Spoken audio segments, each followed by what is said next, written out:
Hold up.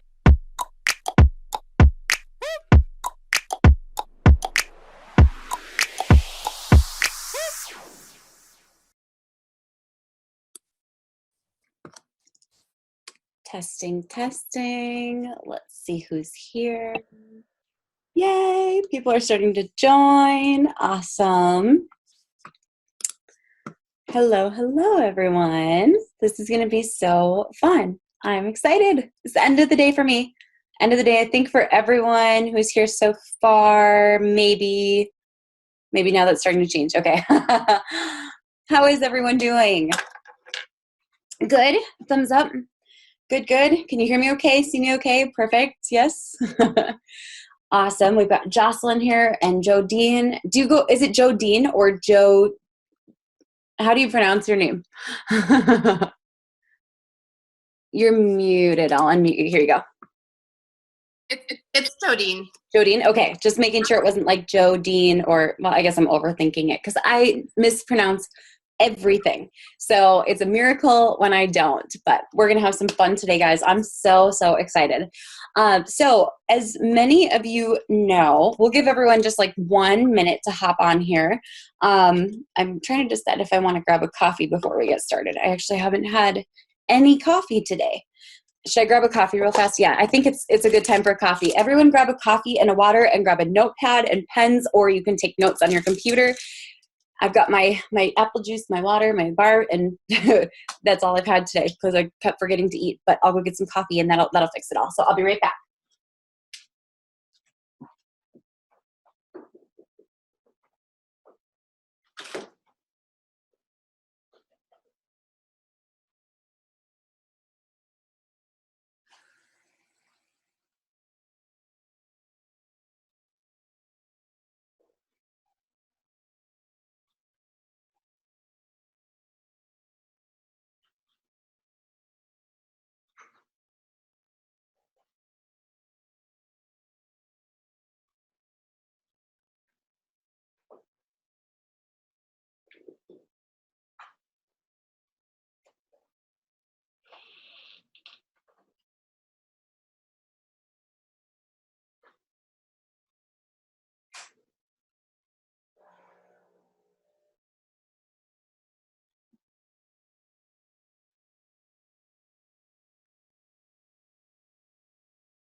Rachel's grabbing coffee for anyone who just joined.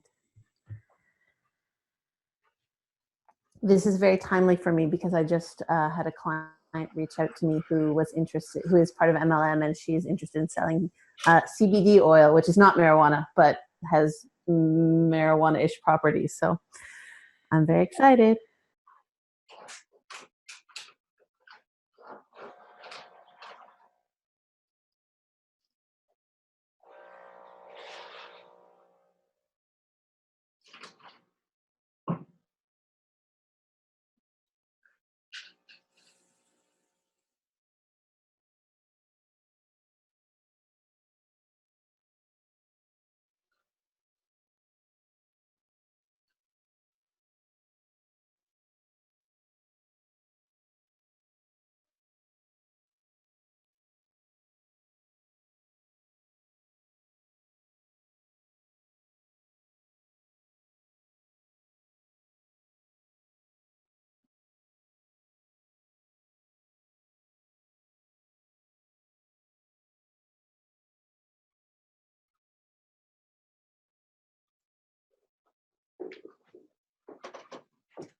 All right.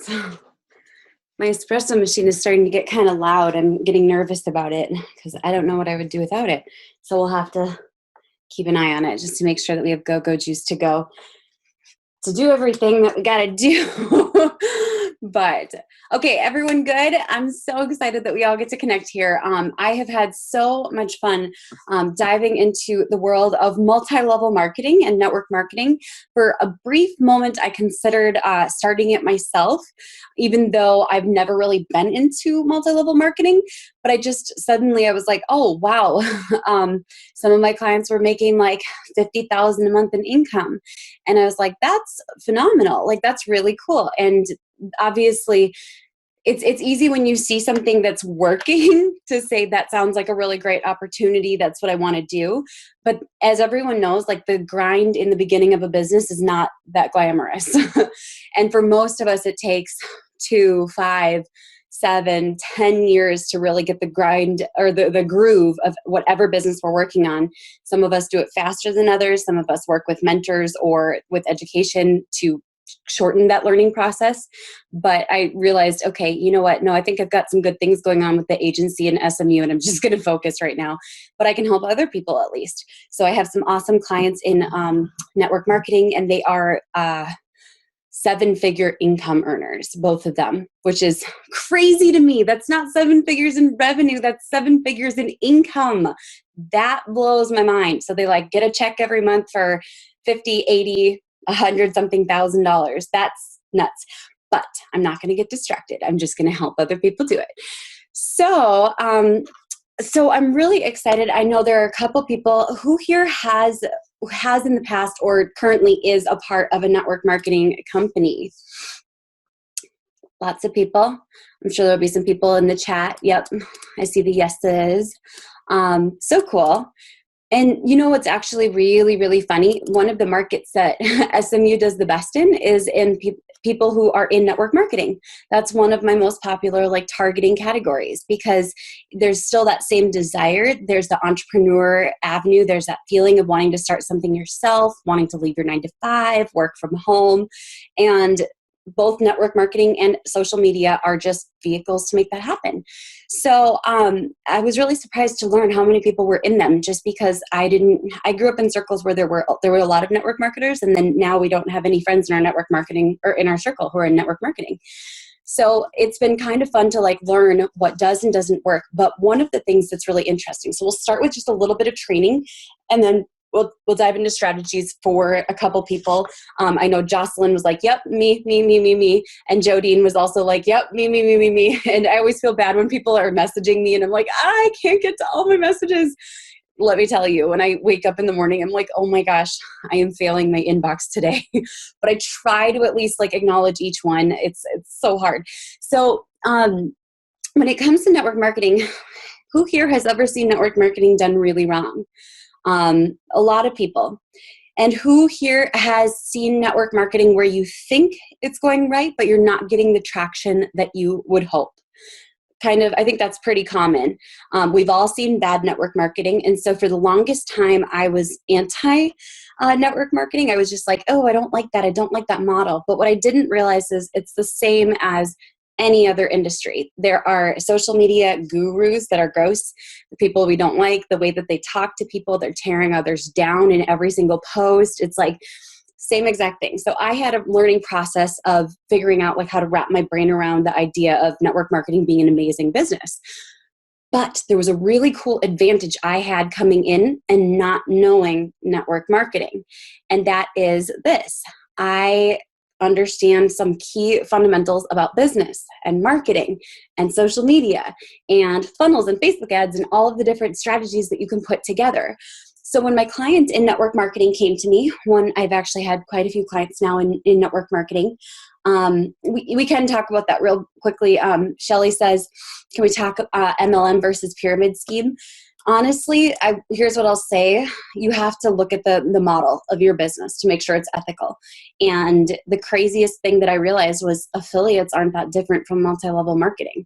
An affiliate is just a tier, someone recommending a business because they enjoyed it. When I don't know what the legal ramifications or legal technical whatever guidelines are, when something has too many levels, and the only way to put people into the next level is for them to get people underneath them. And the base is, the base gets too wide. That's where you have to start to be careful when the base is wide and there's not room for people to go up. if that makes sense. So the thing is, Karen says a scheme has no product in exchange for money. There is also a fine line too. As some of you may have heard, there was a big one that went out of, or that was taken down by the FTC recently. I think it was, I'm not going to say what it was because I don't remember for sure, but I can guess what it was. And then there have been a couple of others that have crossed that line a little too much, where it was like a fake product in exchange for getting people underneath you. And so that's where it moves into pyramid scheme. So digital altitude, I think that was one of them. There was that one, and then like 2 or 3 others that I saw that were being taken down by the FTC. So the biggest thing is when it comes to network marketing, if you want to be successful in it, you have to find something that you love. Same thing goes with any business. So when you see somebody making money doing a network marketing, building a network marketing team, don't just get shiny object syndrome and be like, I want to be a part of that because they're making money. Does that make sense? It's just like I could sell my soul and be an affiliate for some really sketchy programs online. I don't do that because I don't believe in those products. And so I personally am like, I'm only going to be an affiliate for things that I can stand behind all the time and feel good about. Same exact thing goes with network marketing. Now, here is the coolest and craziest realization that I had as my client came to me. I realized that there were a few key foundations that she was missing when it came to coming up with the strategy for her network marketing. And that is, it stems from this. It wasn't about the product. It wasn't about the posts. It wasn't about all the, you know how everyone in network marketing adds extra emojis to things, like there are extra emojis. So I do too in my marketing, but that's like totally who I am. But it's more than just the product. It's about the same foundations as any other business. It's about an attractive character. Wait, does anyone know where this is coming from? First person to name it in the chat. I'll send you a gift. An attractive character, a new opportunity, Karen, a new opportunity, and a vehicle for change. That's what it comes down to. So when we are looking at anything in business, our own businesses, the SMU for me, what I do for my clients, the products that I sell, whatever it is, if I don't have those 3 things in place, it doesn't really make a difference. It's a nice to have. It's never going to get people saying, oh, I need that, right? You have to have an attractive character. So anyone in network marketing, I want you to go, oh, wait, that's me. I am the attractive character. That's right. And we're good looking. So I am the attractive character. The new opportunity is the way that it can change somebody's life. That's not product, right? That's not the product. The new opportunity is this idea of what is at the end goal. What is that end vision? It's different for every single person. Some people dream of 7-figure businesses. Some people dream of paying off their debt. The craziest realization, anyone follow Ray Higdon? He is a friend of mine, great guy. The craziest realization is that the majority of people don't want to make 7 figures. They just want to make $1,000 extra a month so that they have that freedom in their bank account, right? Kind of a crazy realization. And it took Ray a while to wrap his mind around that because that's not who he is. That's not who I am. I'm like, let's go big or go home. So we do everything big, but that's not what everybody wants. Or maybe it's not even something that's on their radar. Right? For a lot of people, for most people, what Russell would call the mass market, which means the majority of people, they can't wrap their mind around this idea of building a 7-figure income stream from network marketing or from social media management or from selling whatever, right? Like they can't wrap their minds around it. That's okay. So what we do is we recognize that now you're going to give them a new opportunity, and there are different levels of new opportunity. The right new opportunity for most people isn't build an empire. Kind of crazy. So that was one major realization. And then the third important element of building any business, but network marketing successfully, is the vehicle for change. The vehicle for change is a portion of it, but that is where it actually comes down to the company. kind of about the product, not really as much. It's kind of funny. Most people don't really care about the product. I mean, when I think about like my life, I don't really care what kind of coffee I have as long as it does the job. And I'm like, I can do this. You know, as long as my coffee gets me going, that's my vehicle for change for the day. You know, that's what makes me an attractive character. So when you recognize that none of those three things have to do with the product, that is going to give you a new foundation for how you start to see network marketing. Now, there's another element to it as well. When you think about the product, there is, and most of them have products, right? Like, is anyone a part of a multi-level marketing company that doesn't have products? It's more like websites or BizUp or something that's marketing related, or not really? Okay, mostly products, I think. I think that's pretty common just because it's the least likely to become a pyramid scheme. So when it comes to the physical products, all right, this is going to be tough. Nobody cares about the physical product, okay? Everybody, I mean, I see this, and it's okay if you've been doing this, like this is totally like a reset for everybody. Everybody wants to talk about the features, right? And I'm going to draw parallels so that everyone understands why this relates to us, why this relates to our clients, how we can understand where this comes from in our lives too. So everyone wants to talk about the features. How many times are you going to post today? That's a feature, right? What times are you going to post? What kind of things are you going to post? I want to see the posts in advance, right? Like those kind of things are all feature-based. What else?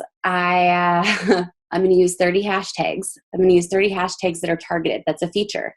Doesn't really move the needle for our clients' minds. But when you think about products, someone name a product that you've seen multi-level marketing for. Anybody? Oils. Okay, we'll start with oils. So when you say, hey, I don't have an oil, so I'm going to use a chapstick. This oil is the finest oil. It is sourced in the mountains of the Himalayas, and it's so quality.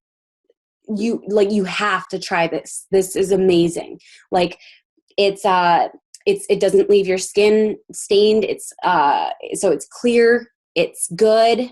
It smells good. Like I mean, you obviously use flowery language, but these are all features. If you say, this oil changed my life. This oil, I put it on my back and my back pain was gone. That is a benefit. And I've been talking a lot about features versus benefits. So anytime you ask yourself something, is it a feature or is it a benefit? Weight loss. I love this one. So this one I see a lot. People say, this is made with, I'm just going to make up stuff because I'm not like a scientist. This is made with the finest of jojoba oils, and it's like, it speeds everything up. So like what it does is it kicks in your thyroid system, and doesn't it just sound like kind of fake when you start talking about features? Everyone's like, okay, that doesn't sound real. Like, I still remember when I went to a tanning salon and someone was trying to sell me tanning lotion, and she was like, no, it's microparticle technology. Like, it's amazing. Microparticle technology. It doesn't mess with your pores because it's microparticle technology. It was just all this like babble in my head. And I was like, I don't care that it's I don't care that it's microparticle technology. That doesn't matter because it's a feature. If she were to say, have you ever gone to a tanning salon and you put lotion on your face and it made your face break out like the next day? I'd be like, yes, I've totally had that happen. Awesome. I don't need to get into it, but we use microparticle technology, and what that does for you is it doesn't clog your pores so your face doesn't break out.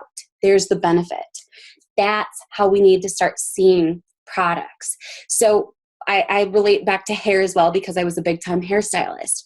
When somebody tells me, oh, you should come to our salon, we use Cara sauce. I'm like, okay. If I wasn't a hairstylist, I'd be like, that doesn't matter to me. Or if I said we use Enlightener, which is like, it's the best bleach because it's all natural, blah, blah, blah, blah, doesn't matter.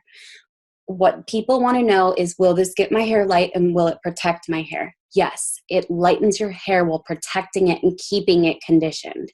So there's a different way to talk about things, and everybody dives in to the technobabble, the features versus the benefits. So real fast, I want you to write down, everyone just write down an aha or a takeaway that you have already, whether it relates to your clients, your network marketing business, or even where you see it in place, coming into place when it comes to social media and clients that you work with.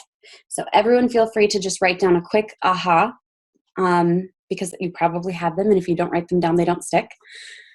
I put them all in my notepad on my phone, and then I've got a whole list of ahas, like one from my dinner with Gary Vaynerchuk. I wrote down all my ahas from that dinner. I've got them from Russell. I've got them from, because otherwise you don't remember them. And then I go back when I'm on planes, I read through them, and then I remember those. So I love it. Now, feel free to write those for yourself too if you want to keep them.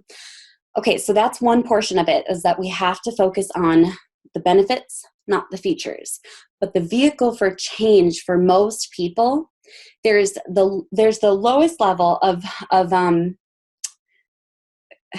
sorry, my brain is like not able to remember things as fast as I want. Okay, I have to look it up. Maslow's hierarchy. Anyone familiar with Maslow? He has the hierarchy of needs. And at the very bottom is what we truly, truly need. I'll share this with you guys in case anyone is not familiar. So I'm going to just share my screen with you real fast. Let's pop on in here. Okay, so we have at the very bottom, this is the need that everyone has. Air, water, food, shelter, sleep, clothing, reproduction. Okay? But at the bottom, what we're not really recognizing is that this has to do with one thing: money. The ability to have money in order to make sure that those needs are taken care of. Safety needs as well, personal security, employment, resources, health, property. A lot of those stem from money as well, right? So if somebody does not have their physiological needs met, they are not able to move on to their safety needs.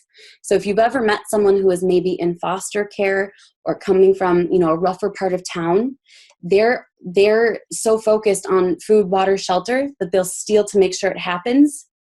They're not as worried about making sure that it's safe, making sure that it's, making sure that they don't go into a dangerous part of town. They're not worried about those kind of things. So when it comes to this, how it all comes together, you have to have one to move to the next phase in the hierarchy of needs. Now, why do I bring this up? You guys are probably like, wait, Rachel, this is like not Social Media United. This is not network marketing.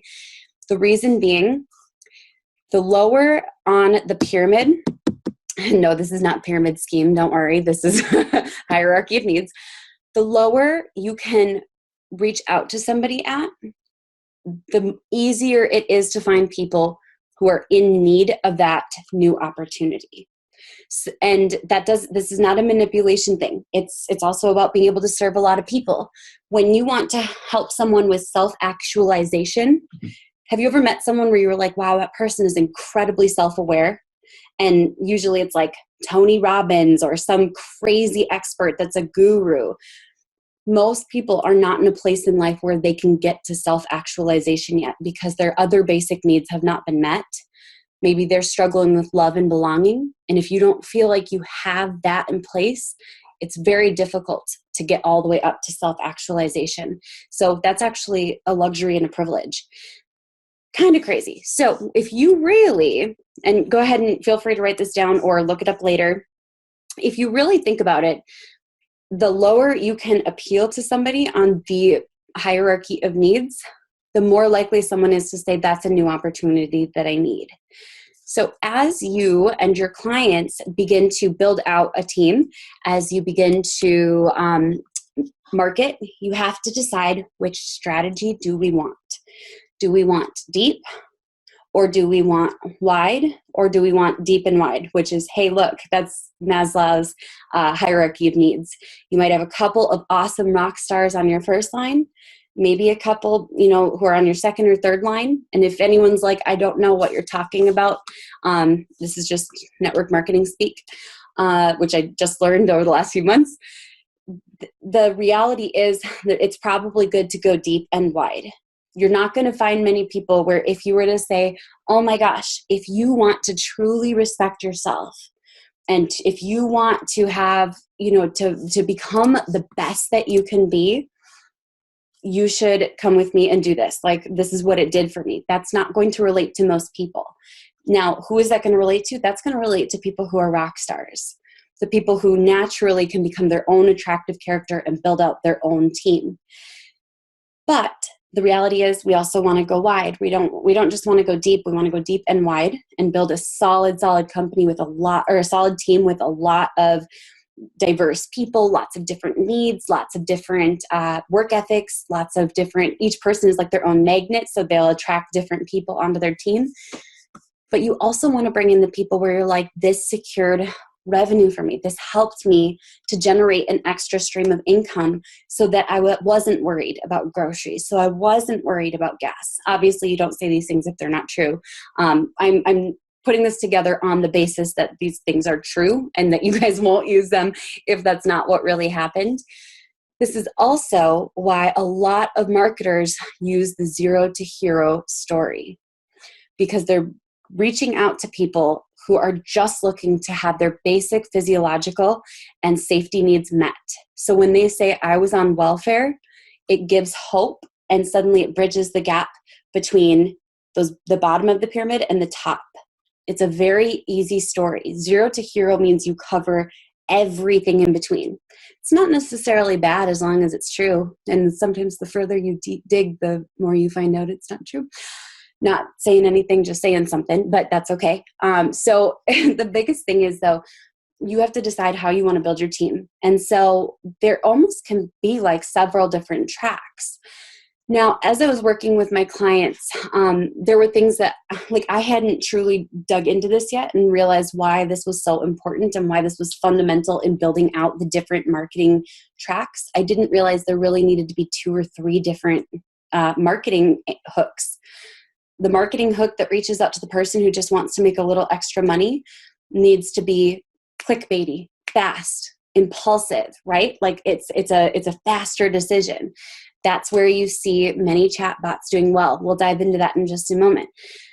The person who is looking to build out self-esteem, maybe it's a stay-at-home housewife or a husband. You never know these days. A house husband or a housewife who says, I just want to find respect. I want to build up my self-esteem. I want to feel like I'm contributing. I want to feel, those are very top of the pyramid desires. And those are going to be people who have the resources, the assets, the magnetic personalities already, because they're not struggling with self-esteem necessarily. They've got everything ready for it. It's a couple of decisions away. So that's going to be pretty easy for them to build. Now, those people you're going to want to nurture more. It's not going to be that impulsive decision. It's not going to be someone who says, oh yeah, you're right. Like, that's all I have to do is sign up. Awesome. They're very cerebral. They're aware. Not that the people who are looking for their physiological and safety needs being met aren't. It's just that it's very hard. Anyone ever experiences, it's very hard to make clear decisions when you are struggling with finances. Right? We've all, I think, had that at some point. It's a fog around you. And you think like, oh, it's not fair. That person seems like they're able to be so self-aware. It feels like that person is so able to like balance so many things. Well, of course that person is. They've already worked through all the levels of the pyramid of the hierarchy of needs. And now they're able to focus on self-actualization. Now they're able to focus on esteem and self-esteem. And very few people can be in one phase at the bottom and be still thinking about the top. There are very, very, very few people who can push through that and just keep going. It does mean that you could potentially grow faster. But anyways, okay, so kind of cool. Anyone taking away an aha already? So fun. Okay, so there is one strategy that I have been using. I think we will start with well, first I'm going to show you guys exactly what I would build out. I'm going to be careful to not accidentally draw inappropriate body parts as I'm building out this sketch, because I did that the other day. I don't know if anyone saw that. Oh my gosh. I had to share it with you guys because I was so embarrassed. it was so funny too, because Paul, my husband, he does not let me get away with anything. He makes fun of me about like everything. He likes to tease me, and he was sitting across the living room from me, just while this loads, sitting across the living room from me. And all of a sudden I was like, dang it, that looks like a, and he just starts laughing so hard. And he's been teasing me about it since. So I was like, I'll just tell everyone else so he can't secretly laugh at me about that. Okay, I'm going to share my screen with you guys and show you guys a couple of things. This is kind of helpful. Let me know that you can see this okay. Everyone good? Awesome. All right, we are going to dive on in. So when it comes to, normally I build out my workflows like this way, like left to right. I'm going to do this one top down just because it feels kind of right with us talking about the hierarchy of needs and everything. I don't know. It feels right. Okay. So we have, this is going to be close. We have a viral video or a piece of content, a story, something here that, something here that attracts, right? Has anyone ever been going through their feed and you see something that catches your attention and you stop and you read it? And more often than not, anyone guilty of like seeing every single marketer's status and commenting yes on the comment ladder because you're like, they have something I don't know, right? Like we all do it. I'm so glad I don't do it anymore because my inbox is getting flooded. And guess what? None of it is really that breakthrough. So we have this one post, could be organic, could be on a page, could be something. This is where most people in network marketing stop, right? They have this and then they just follow up with people via messages. But if you want to supercharge your growth, you need way more people on this post. Has anyone ever successfully for yourself or for your client done a yes ladder or a comment below if you want to learn more? And it works, right? Like you get 5, 10 people, but then what happens when you're out of your personal connections, right? It dries up at some point and you're like, what do I do now? Do I add new people? Do I go into Facebook groups and do this? How do I supercharge this growth? So you've got a post. So now instead of doing it on our personal profiles, we're going to put it onto our public pages. That post here is a magnet for people, and how much attention you want on this totally depends on where you're going to hit on Maslow's hierarchy of needs. So if you are talking about making an extra 100, that's why those posts do so well, right? If you're talking about the features of a product, it rarely does well. Sometimes maybe clear skin, good hair, weight loss is something that attracts people, but the reality is if you can hit on a need, that is better than hitting on a nice to have. So we put this on our profile, or I'm sorry, on our public pages because we want to reach more people. But anyone know what happens when you put this on your page? Crickets? Have you ever seen network marketers' Facebook pages? Crickets. All day, every day. Now, I'm not saying we all have to be perfect at getting attention, okay? I only get attention on my Facebook profile when I'm in the mood to try. Right now, I'm running it on autopilot because we're focusing on other platforms, and I don't like to focus on all of them at once. It's exhausting. But most network marketers' pages are crickets, right? Like, there's nothing going on. They post something, and then it's like 1 like. That's it. What do? It's maybe one gets 6 likes. So what you're going to do with this is you are going to ultimately make it very clickbaity, not really clickbaity, but your goal is to get attention. That's your only goal. And you're going to send traffic to this. But wait a second, like that doesn't do anything. Anyone boost a post that was already getting crickets? There's a CTA built into this, in the copy, maybe on the video, maybe in the video. And that CTA is comment below. Why? Because it's the same thing that you are doing on your personal page that works, right? So comment yes, or comment freedom, comment truth, comment dream below. And the goal with this video is this video should essentially be a magnet. It can be a video, it can be a post. I personally love how videos perform for this. And your goal with this is ultimately to draw people in, have them watch your story. Maybe it's 1 minute, 2 minutes. If you're really good at videos, 5 or 10 minutes, but you have to keep your audience captivated. Now, from there, you could sit there and follow up with every single person. That's exhausting, right? It's a lot of work. So instead, it's going to bring them to ManyChat. And ManyChat is going to be your lifesaver. Why? Because it's going to do one of three things. It is going to segment them into, you can do obviously more, but really three major categories. It's the people whose basic needs are not yet met. It's the people who, I'm going to have to look at this one more time, the hierarchy, because I don't have it memorized. There is the people who want to belong to a community. And there is the people who are looking to build an empire. Do I dare try to draw a muscle? No. Nope, I don't dare. I can already see how that would not go well. So we're going to put empire because I know my limits. So this is someone who is on a basic level of the pyramid of hierarchy. This is someone who is looking for community, team, training, connection.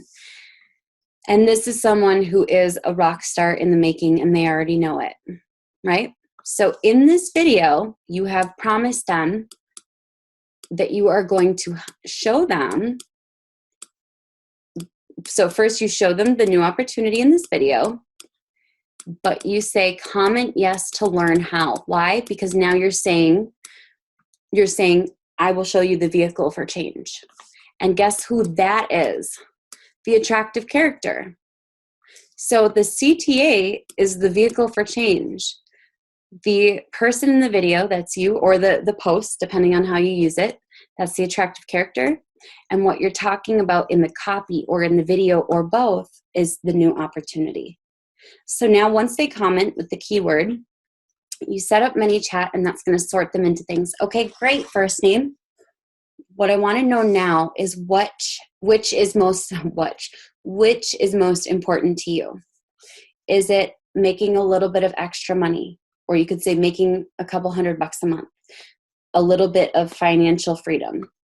Is it building a team of rock stars? Is it connecting with, women that also have done this or something like that? Or is it massive? Is this person someone who wants to truly build an empire? And the reality is most people are going to pick this. And just like the pyramid, if most people are down here, the majority are going to be here. Some people will be in this space and very few will be in this space. Okay, that's okay. This is how you build deep and wide. From there, you ask them a series of nurturing questions that can be similar or the same, but you're wanting to get some feedback, learn more about this person. I like to ask questions like, what do you do for work? This could be the same here and here. You could ask questions like, do you have kids? Tell me about your family. Right? You could ask questions like, where are you from?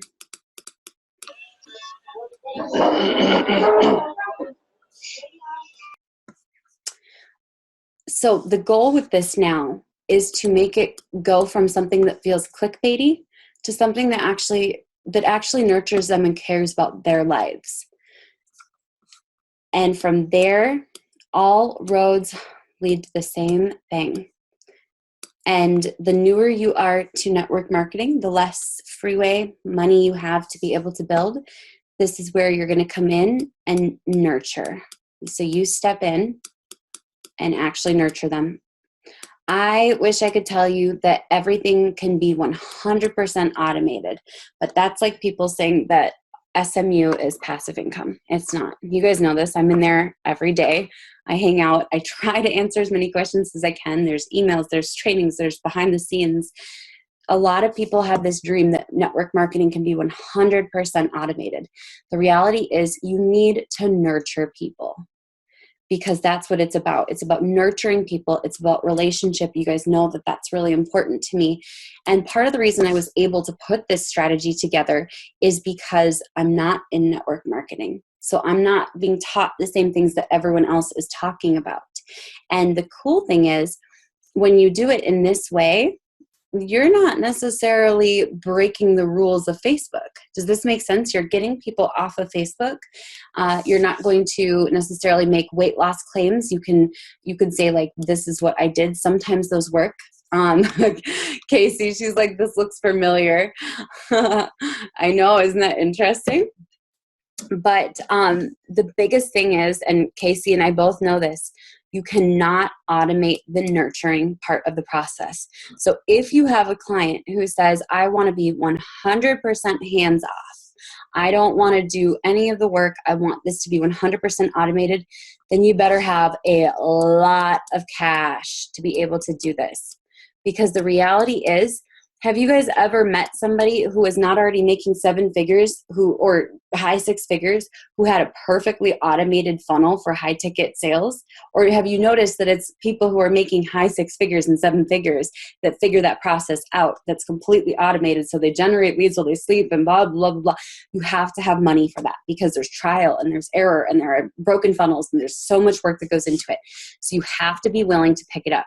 And the hungrier you are, the sooner you can pick it up. You could pick it up right here and say, I'm going to handle the nurturing process from this point on. I don't want it to be completely automated. I want to build a relationship, especially if you're hungry, because you don't want to let a single person go through the cracks, right? Does that make sense? The less hungry you are, the more you can automate some of this process of data collection. You could get their email in this process, right? You could get their past companies that they've worked for. Who else have they worked for? You could learn if they already have a team. There's so much you could learn right here. This could be as long as you wanted it to be. You could focus on the personal side of things. You could focus on the work side of things. But the reality is you have to bring them to the point of nurture. Anyone surprised that this is my strategy? I don't think anyone knew this was how I put it together. No, I'm just kidding. It's kind of crazy, isn't it? So there's a lot that goes into it. The more money that you can put on the front end, the faster that you can tweak everything. Just like anything else, the more your clients, yourself have for Facebook ads, the faster you know what's working and what isn't working on funnels. The more money you have to put towards growth and generating leads, great. The faster we can split test things and try new things. If you have someone, a client, or even yourself who are not looking to spend a lot of money on Facebook ads, then take it one step at a time. So take it from here to here and then maybe do $10 a day. But the more you can front load it so that there's a lot of social proof and comments, you could ask your team to comment on it. You could ask your friends to comment on it just to give it that social proof. The more you can front load it here, the more it's going to trickle through over time. And then the further you let people go into this process, the more you're going to lose people before you step in. So kind of fun, huh? This is my strategy. And you know what's so crazy about this, guys? It's not any different than the kind of stuff we do for our clients. It's just a very in-depth way of mapping it all out, isn't it? Like that's what goes through my mind, and I don't share it with clients, but like that's what goes through my mind. I think, where's the new opportunity in this? Where's the vehicle for change? Where is the attractive character? And how can we make those all visible? So you will rarely see me ever market anything without talking about the attractive character. It's important. It's a part of the process. Unless it's my own business, then I'm not perfect at it. When it's my own business, I always struggle with that. I'm like, who's the attractive character? Like, maybe it's someone else. I'll let someone else be the attractive character. That makes more sense. So is it best to get the responses within the first 15 minutes when you post? It does help a lot. Because I have a client actually, we just let her go today.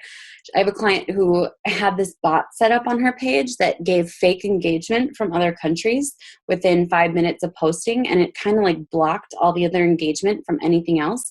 So I would run ads to things that should have worked, and nothing worked. Like crickets, no comments, no extra likes. It was the weirdest thing. So I think there was actually like a setting broken, or like they got banned from Facebook on the back end. There was something really weird happening.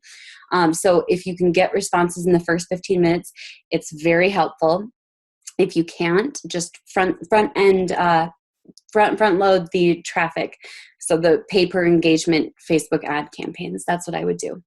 Another thing as well, anytime that you run pay per engagement campaigns for ManyChat, make sure that you remove Instagram and Audience Network as placements. I forgot to do that a few times because I didn't think about it. Oh, wait, ManyChat only activates if it's in your newsfeed. That's it. So if you're going to run pay per engagement Facebook ad campaigns, you have to remove those other places.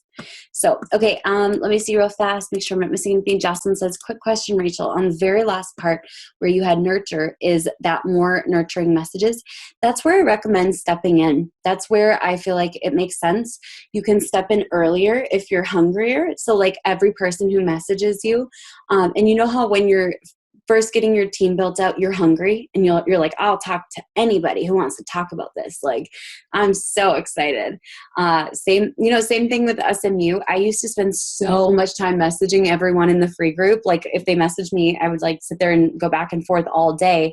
This is when there was like a couple hundred people in the group, because I was like, I want to make sure that no one falls through the cracks. Every single person gets through. And the reality is I just can't do it now. I can't respond to all the messages I get. So the bigger your team gets, the more you can direct people into other channels of communication. that was a long-winded thing. All right, should we dive into a couple different people's businesses? It's not going to be too crazy. The good news is we don't have to figure it all out today, but we can figure out what the attraction is. The attraction point is the very first step, because you can use it organically. If you can figure out how to attract people, you can do it on any social media network. You can do it if you can master those three things, and then focusing on benefits, not features.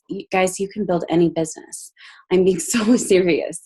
The hardest part sometimes is getting your clients to recognize that it's not about them. Someone is spinning their iPad and I'm going to get so dizzy. I might have to turn the video off. Oh my gosh. Did you guys see that? It was like spinning and I was like, whoa, I'm going to tip over. Feels like a moment of vertigo. Okay. So let's go with Jocelyn first, then we'll hop on over to Jodine. And then I have like a really busy night because I decided I'm going to do all the things that I've been wanting to do for the last 6 months over the next week. So that'll be good. All right, Jocelyn, let's hop on. I think we can spotlight us. I don't know for sure. There's a speaker view. I don't know if I can do both of us at the same time. I might spotlight your video. Is that okay? Okay, perfect. All right, so tell us a little bit about your business, and you can just don't worry about how you deliver it to us because we can help you with anything.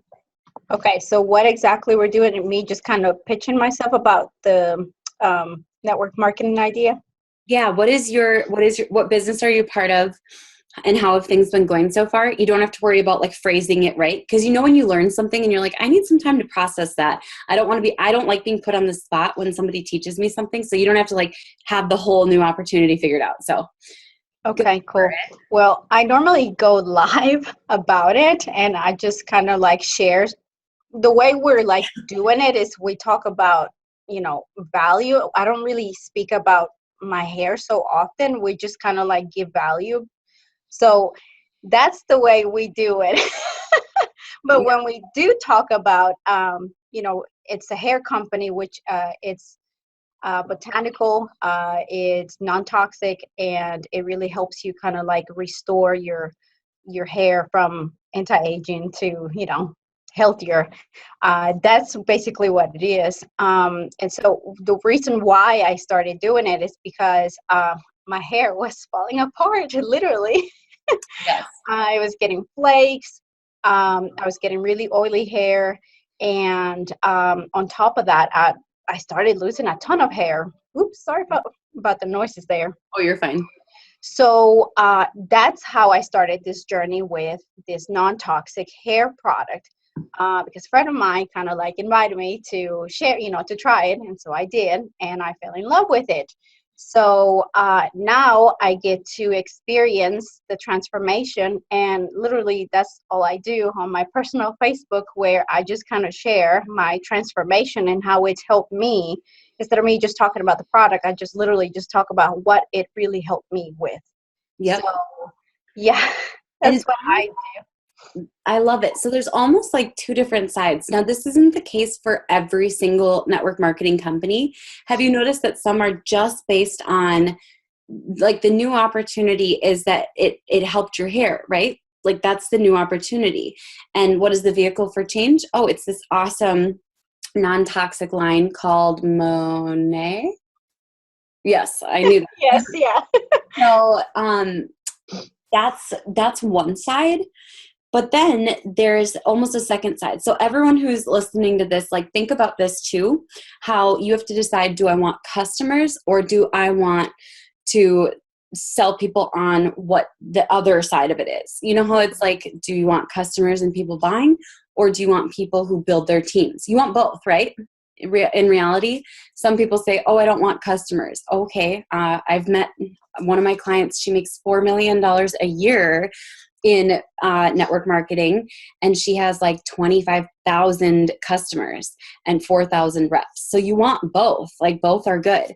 So we've got this one new opportunity, which is, oh my gosh, this transformed my hair. And then there's the other side. So you also want to build a team, right?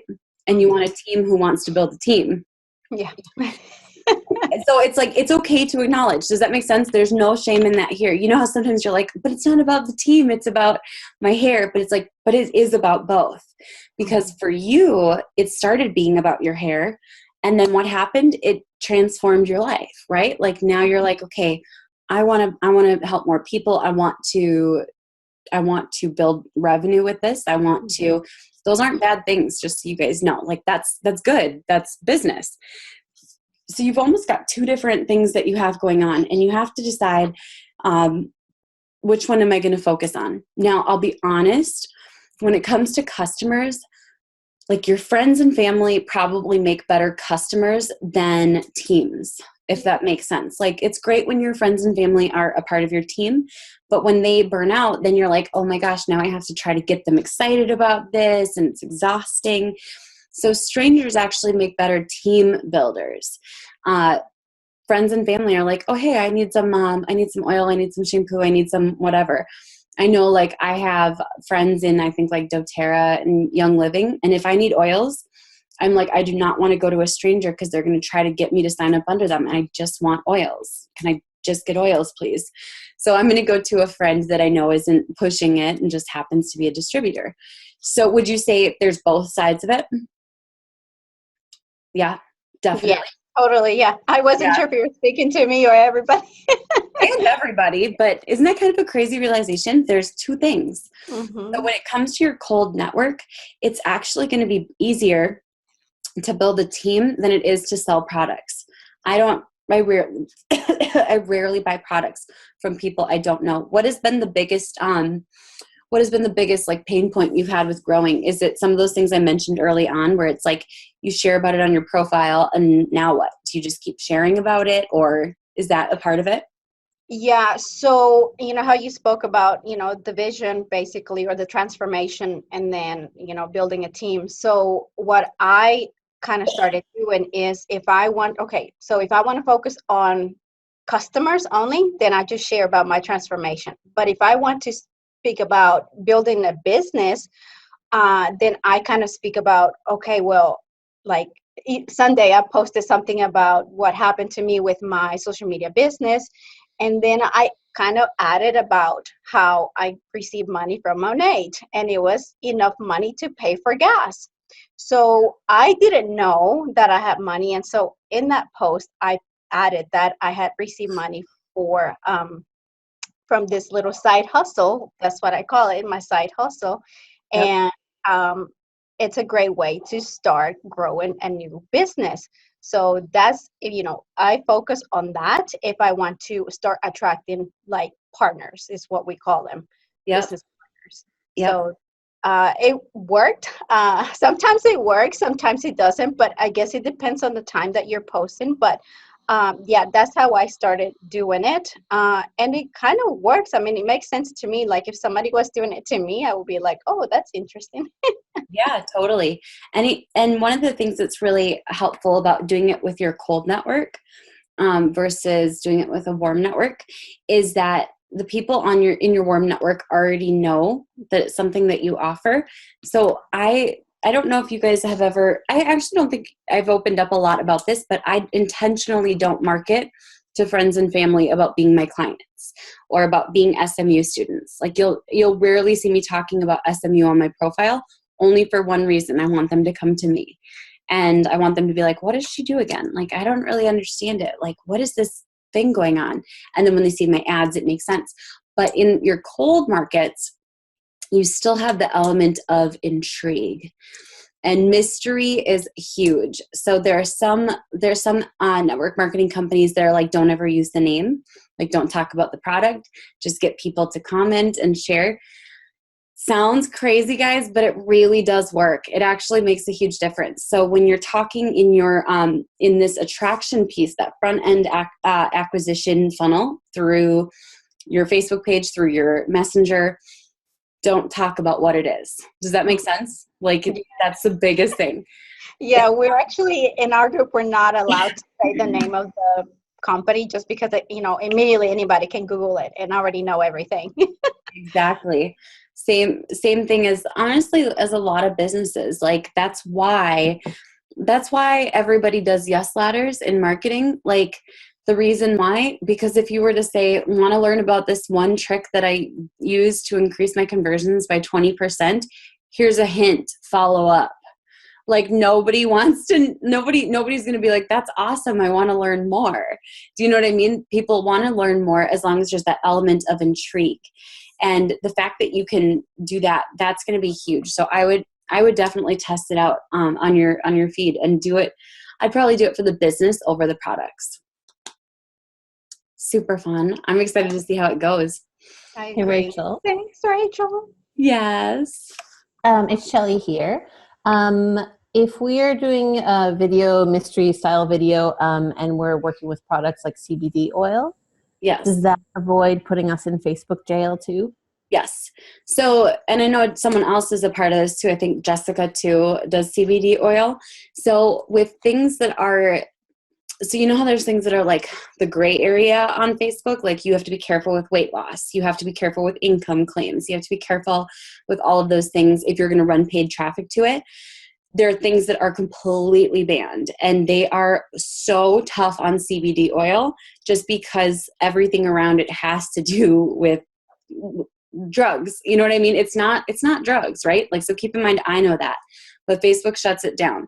Same thing happened with e-cigs. Same thing happens with alcohol. Like I had a client that was in alcohol prevention, and because we had pictures of alcohol in her ads, sometimes they got shut down because Facebook doesn't want you promoting alcohol. And I was like, but we're not.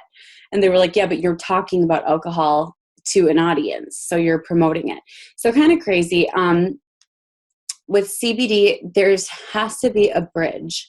So with anything that is not marketable by Facebook, you have to create a bridge in between, which is a whole nother topic. Like I feel like we could do a whole class on it because bridges are huge. I would probably take on a lot of clients in interesting industries just for the challenge of the bridge. I think it's fun.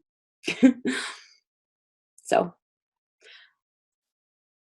I think Jodine is up next.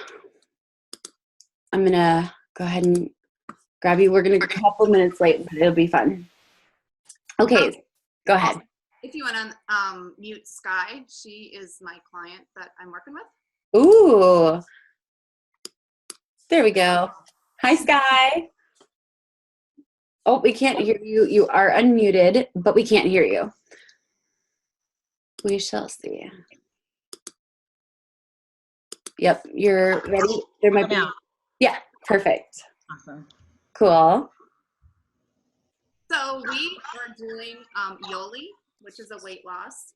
And the big reason that I've been on the product for a long, long time and put together a funnel, and I was, and then I told Sky, I was like, we have to do this, seriously. And so I've also been working with Stephen Larson, so I know a little bit about the survey funnel. So that's kind of what I put together, Rachel, is the survey funnel. Yeah. And which I'm gonna have to redo because I had a shared funnel and it's not clicking all together. So I think I just need to restart and build it my own. That's the worst. It's frustrating because it's like I showed it to Sky and she's like, well, I'm only getting like 2, and I'm like, oh. So I'll just have to rebuild that. But anyway, for us, I've got notes here. I don't like to go on my memory because I have 5 daughters and my memory loss went a long time ago. It's 6 o'clock. It is probably our best feature is the testimonials, because there's a lot of testimonials that we can use. And then like the biggest benefit is the health benefits, obviously the weight loss, and then also the change of blood panels. A lot of people are seeing success with that. And then the biggest thing, we can't guarantee any of that. So in our testimonials, we have to be really careful with that. And then also, we just opened in the Philippines and we're getting ready to open in Mexico, and it is already in Canada and Australia. So that's, where I'm focusing right now is the Philippines. I just reached out to my personal panel and I have about 12 people that are, connections either in the Philippines or have family over there. Yeah. So I was trying to get a funnel together so that we could share with them and say, here you go, do what you can. And then, that's probably where I'm at. So I'm open to whatever your thoughts and. My immediate thought is, and this is a little different than what we talked about, but I also know like you get advanced funnels and stuff so my immediate thought is Asia is the number one continent for MLM. It's got the fastest growth. If you're an early adopter in any product in Asia, for multi-level marketing, you are going to absolutely thrive. So my immediate thought is before you even do this, I would straight up run ads in the Philippines to a landing page that says a revolution, something not quite like this because you're going to have to be careful with the verbiage. You could use a ManyChat bot just to get people out of the Facebook ad process, if that makes sense. Not that you want to like break all the rules like crazy in ManyChat, but you can at least like be a little less nervous. So what I would do is I'd get them either into a funnel or into a ManyChat funnel and say like this revolutionary new product that is changing lives and helping people to achieve their weight loss goals. I think you can say achieve their weight loss goals as long as it's vague. I know I've done something similar with my client. I would say it's coming to the Philippines soon. And if you run ads to the Philippines, it is going to be so cheap. Like it's going to be like crazy. The ManyChat would probably do well because in the Philippines, there's higher engagement levels on social media. That one could do very, very well. A funnel could do well. Whatever is easiest for you. That's the biggest thing. It doesn't matter what the tactic is, but I would literally start like doubling down on it because you can get opt-ins for like 10 to 30 cents in the Philippines. So imagine building a wide base there. Like it would be wildfire, especially since they're super open to the MLM markets. Like they're wanting those opportunities, in the Philippines. I think it would be amazing. So I would literally, if I knew that my product was doing well in the US and Canada and everything and how everyone else was fighting for that, recognize like that opportunity and start building your email list and be the first to know when it goes live. We're looking, yeah. Just live like a week ago, 2 weeks ago. In the Philippines? Yeah. Okay. So you could say brand new opportunity for the Philippines. You could say this product and then like what it's done in the US and then say, and now you can be one of the first in the Philippines to have access to it. And like for you, in your content, like honing down on the Facebook ads, is there one specific place that you can direct me to? Because I know you've got lots of different things, but just to save time, is there one specific place to really hone in on that Philippine market? Meaning, like, Taking Dan Henry's class. No, I'm just kidding. don't take Dan Henry's class. You're in Elite, right? No, I haven't yet, but I'm with this. I need to believe so. Yeah, this one, I wouldn't normally say this because this isn't the case for most markets. Right. I would go straight to traffic or conversions to the funnel, or pay per engagement to the ManyChat. Okay. I would do one of those two only because your market is cheap enough. You're not competing with everyone else. The cost of the US has gotten crazy lately. Mm-hmm. The ads have. They're insane. Like, but the Philippines is still massively untapped. And so I would just go straight to probably a graphic ad. You don't even need a 3-tier on this. I would just do it. Just don't use videos. I prefer graphics for initial targeting because that's going to get people there faster versus losing people in the video. One of my thoughts was to reach out to one of the Philippine people that are in my personal page and just have them help me, because I know there's a different mentality or different perceived, sense of humor. What I might think is funny, they may be offended by. So, that was my thought of, grabbing them and saying, hey, let's build this together. And, help me figure out, what is going to speak to them the best. I probably would skip humor because of language barriers sometimes are there. A lot of people in the Philippines speak really great English, but that doesn't necessarily mean, I feel like, don't they say humor is the last part of mastering the language when you can understand and master humor? I would literally just keep it like, when my funnels, how I have some really ugly funnels, but I have funnels that are like, the copy says exactly what it is. How to become a social media manager and work from home. Like, I've always kept my funnels not super mysterious in that respect, only because I just want it to be super obvious and I want people to say yep or nope. And those have been where my funnels have converted the best, especially in other countries. So I would just keep it very, be one of the first to discover this new opportunity in the Philippines. Well, I know there's only one guy went to Grant Cardone's event and listened to Russell. So nobody in Yoli at this point is using a ClickFunnels. So we're already a step ahead. And then also, and just so you know, Sky is from South Dakota, so we're Midwesters here. So awesome. Taking over. And then just one other question before I forget. With Mexico opening up, how far in advance should we be advertising down there? I mean, because there's no reason for us to sit on our laurels and wait until it's open. I mean, what's your recommendation or thoughts on that? My biggest thought is, as long as you can nurture the audience about once a week, so however long you can sustain that for, that's how long I would build in advance of the opening. So if it's 2-3 months away and you're like, we can send out an email per week, that's totally fine. Perfect. Go for it. Mexico sometimes is cheaper and sometimes isn't. It's kind of weird. Sometimes it's really cheap. Sometimes it's crazy expensive and I don't get it.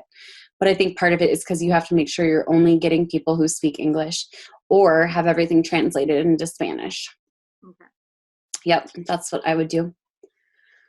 And any other recommendations? I mean, do you like that survey funnel or I don't know the survey funnel. I haven't used it yet. I want to use it coming up here. I haven't used it though. It's Stevens, right?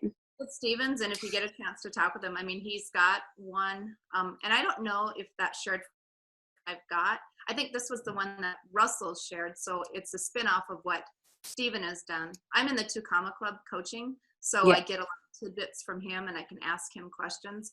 So I've honed in on different questions, like he likes to ask how many, if you've been in an M&L before, yes or no, how many people have you had under you, 1 to 10, 10 to 20, 100, and that way you're really funneling that down into the correct ones. And then if you want, the other one is, do you want to just buy products? And that I've got a side. I've got one set up. If you want, I can share and show it, or if you want, or not. That's totally fine. Okay. But if you want to just buy the products, you just click on that, and then it goes to my affiliate link. And then if you want to build the business, then it goes on to another one, and then it goes into the questions more detailed of, what would you like, or how much income are you looking? Have you been in an MLM before? I just want to say M&Ms, but I think it sounds like it gets really qualified. My gut says that would be good for getting the rock stars and separating the rock stars out, but you'll lose a lot of people in the meantime, because the majority of people don't get past those first couple of needs. Does that make sense? They're like, what do you mean, how much do I want to make? I just want to, how much is this going to cost? Like, you know what I mean? That's the first thing that comes up. Whereas like, if you were to say, we have people who make $500 extra a month, or people who pay for gas or groceries with this, like that brings it back to a more relatable place, versus really tailoring it down. That survey funnel makes sense for me for people who are looking to build really deep teams where other people are doing a lot of the work because they've already built their own customer base. But I can see the value of it. So I'd say test it. I would also test out a simple funnel too. Yep. Beautiful. That makes sense. I'm excited, you guys. Let me pull everyone up. It's been a turn off to me in the past when people share massive amounts of income just because I can't relate. That's been one of the craziest realizations for me, is when I talk about like the agency growing. No, I'm being dead serious. And I'm like, oh, I shouldn't really like always be talking about that anymore. Does that make sense? Because 2 years ago, it was about like not being able to afford a vacation. That's totally different. And the problems now are more money, more problems. I can't say that. More money, more problems. And it's true. It is true. But that doesn't relate to everybody else. You know what I mean? Although I'm still in the same house. So it's like, yeah. Anyways, everyone take away something cool from this one. Yes? Pretty cool. Anything surprising? Yeah. Maybe the psychology behind where the strategy comes from. I go a little deep sometimes with like psychology and the strategies behind things. And I get so excited. I love diving into like needs and what people desire. And I think that makes it so exciting. So, all right, everyone, I'm going to let you go because I want to go hang out with my family. Maybe. We'll see. It's a crazy week. It's crazy week till I have the baby because I've got to get everything done. But I think this will be awesome. I'm so excited. All right. Have such a good night, guys. I'll see you, I'm sure, in the group at some point tonight, and I will talk to you all later. Bye.